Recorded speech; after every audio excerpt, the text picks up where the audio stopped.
উত্তর কোরিয়ার মতো একটা দেশ, পাগল মনে হয় একটা লোককে দেখলে, কিম জং উন, সে পাগল না?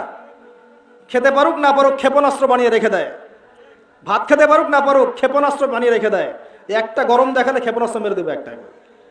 সে একাই পশ্চিমাদের বিরুদ্ধে থ্রেট হয়ে যায়। 57টা 60টা মুসলিম কান্ট্রি কিছুই করতে পারে না। কিসের ওআইসি? কিছুই না।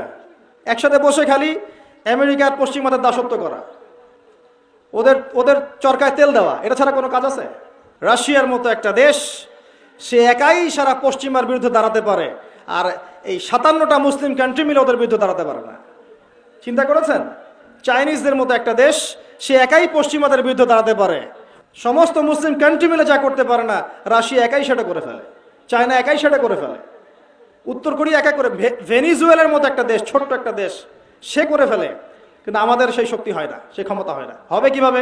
যখন আমরা দুনিয়া নিয়ে ব্যস্ত, তখন এই জাতি কোশ্চিন কালেও সাফল্য অর্জন করতে পারবে না।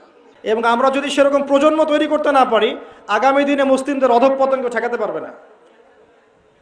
এটাই বাস্তব, লিখে নেন আপনি। বরং আমরা যত দুর্বল হব, ইসলামের শত্রুরা তত শক্তিশালী হবে, এবং দিন দিন তারা আমাদের গলা টিপে ধরবে। যখন ধরে ফেলবে, তখন আপনি আর কিছু করতে পারবেন না। আল্লাহ পাক আমাদেরকে কথার গভীরতা বোঝার তৌফিক দান করুন। বাচ্চা কাচ্চাদের খাবারে সতর্ক হন, আপনারাও খাবারে সতর্ক হন। এমন করে খাবেন না যে আপনার জীবনের শেষ খাওয়া এটা, এভাবে খাবেন না। কারণ যে যত বেশি ভোগবিলাসী হয়, সে নফসের তত দাসত্ব করে। একজন ব্যক্তি নফসের উপর কতটুকু কন্ট্রোল আছে, এটা জানার জন্যে কিছু করার দরকার নাই। খালি তাকে ক্ষুধার্ত রেখে দেন, ক্ষুধার্ত রেখে তার সামনে অনেকগুলো আইটেমের খাবার দিয়ে দেন, ওর খাওয়ার স্টাইলটা দেখেন, তাহলে বুঝতে পারবেন সে কতটুকু নফসকে কন্ট্রোল করতে পারে। যদি দেখেন যে গাব্বাব করে গোগ্রা সে খাচ্ছে, বুঝবেন নফসের উপর কোনো কন্ট্রোল নাই। কিন্তু যারা সুন্নাহ পদ্ধতিতে খাবে, ওই সিচুয়েশনেও বুঝবেন নফসের কন্ট্রোল আছে। যে খাবার পেটটাকে কন্ট্রোল করতে পারে না, সে প্রবৃত্তিকে কন্ট্রোল করতে পারবে না। যে যত বেশি খায়, সে তত বেশি কামুক প্রকৃতির হয়। কামুক পর্যন্ত কুকুরের স্বভাব দেখেছেন? রাস্তাঘাটে যেখানে সেখানে কি করে? যে যত বেশি পেট পূজারি হয়, সে তত বেশি দুনিয়া পূজারি হয়। দেখবেন অনেক আশেকে রসুল আছে, মাশাআল্লাহ, পাতলা, তাই না? বিশাল একটা পাতলা দেহ নিয়ে বসে থাকে এবং আশেকে রসুল দাবি করে। সে তার নিজের দেহের উপরেই রসুলের সুন্নাহ ইমপ্লিমেন্ট করতে পারেনি। সে যদি খাবারটা ঠিক করতে পারতো, তার পেটের অবস্থা এমন হতো না। আর মুসলিমদের অবস্থা এমন হওয়া উচিত নয়। মুসলিমদের কি ভুঁড়ি থাকে ভাই? যাদের আছে, আমি কিন্তু আপনাদেরকে অপমান করার জন্য বলছি না, আমি বলছি এটা মুসলিমদের জন্য শোভা পায় না। মুসলিমরা হবে কর্মঠ, পরিশ্রমী, এবং তাদের মেদ ভুঁড়ি থাকবে না। তারা পেটকে কন্ট্রোল করতে পারবে, খাবারকে কন্ট্রোল করতে পারবে। খাবারের সুন্নত কোরআন এবং হাদিসে আছে, বাস্তবে খুব একটা থাকে না। কি সুন্নত? 3 ভাগে ভাগ করতে হয় না পেটটাকে? 1 ভাগ খাবার, 1 ভাগ পানি, 1 ভাগ কি ফাঁকা। আর আমাদের 7 ভাগই ভর্তি, মাশাআল্লাহ, পানিরও জায়গা নাই। যদি অল্প একটু জায়গা বাকি থাকে, ওইটা পান দিয়ে পূরণ করে, তাই না ভাই? খাবার পরে পান অথবা মিষ্টি বা দই, যাই হোক, খাবার কন্ট্রোল করেন 1 নাম্বার। এবং আমি একটা রিকোয়েস্ট করব, আপনারা মাশাআল্লাহ গ্রামাঞ্চলের মানুষ, ফ্রেশ খাবার খাবেন, ম্যানুফ্যাকচার্ড খাবার খাবেন না। যেগুলো কৃত্রিমভাবে তৈরি করা খাবার, এগুলো খাবেন না। আপনি দিন দিন অসুস্থ হয়ে যাবেন। স্পেশালি আমাদের বাচ্চাদেরকে এসব খাবার খাওয়াবেন না। বাহিরের খাবার বাচ্চাদেরকে খাওয়াবেন না, বাসায় খাবার তৈরি করে খাওয়াবেন। পারবেন? আপনাকে চান না আগামী দিন একটা শক্তিশালী মুসলিম মুজাহিদ প্রজন্ম গড়ে উঠুক? এটা চান? তাহলে বাচ্চাদের খাবারের ব্যাপারে সতর্ক হন। বাচ্চাদেরকে কি খাওয়াচ্ছেন?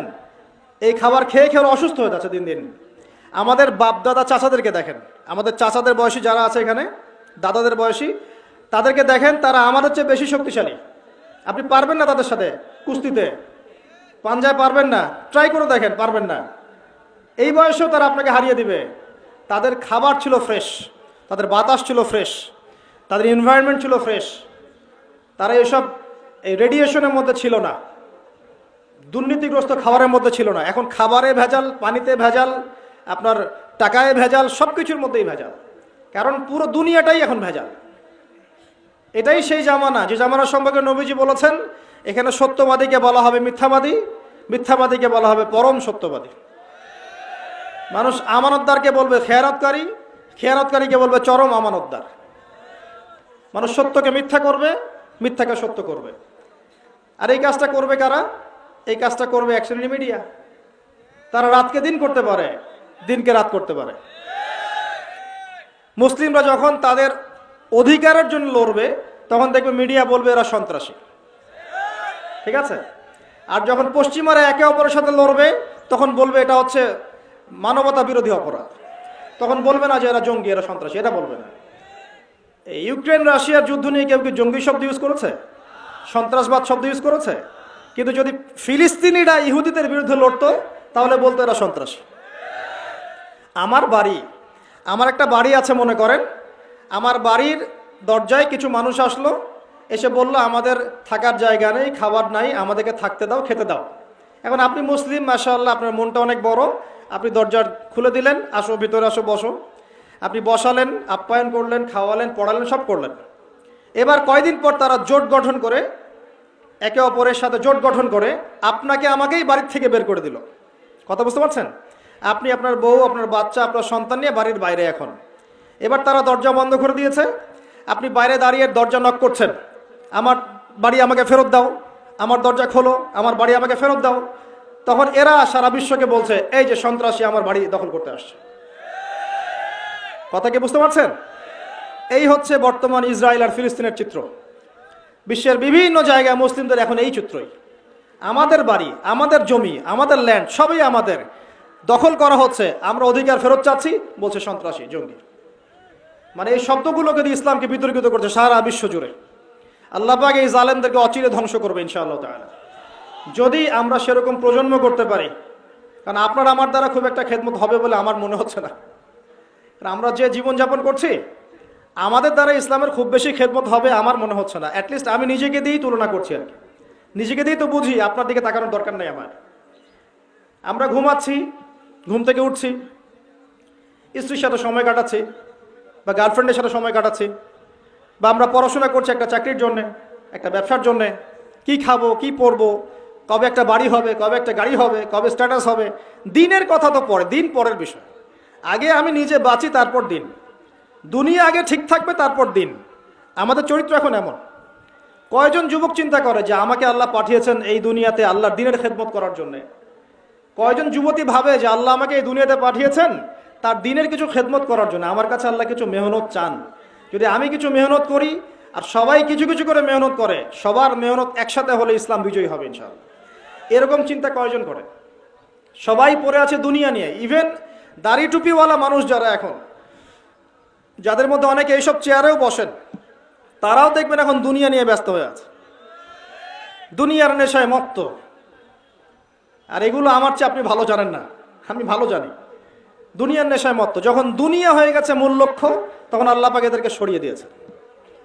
যখন আমরা আমাদের দায়িত্ব পালন করব না, কোনো সন্দেহ নেই আল্লাহ আমাদেরকে সরিয়ে দিবেন। ইয়াস্তাবদিল কওমান গায়রাকুম সুম্মা লা ইয়াকুনু আমসালাকুম।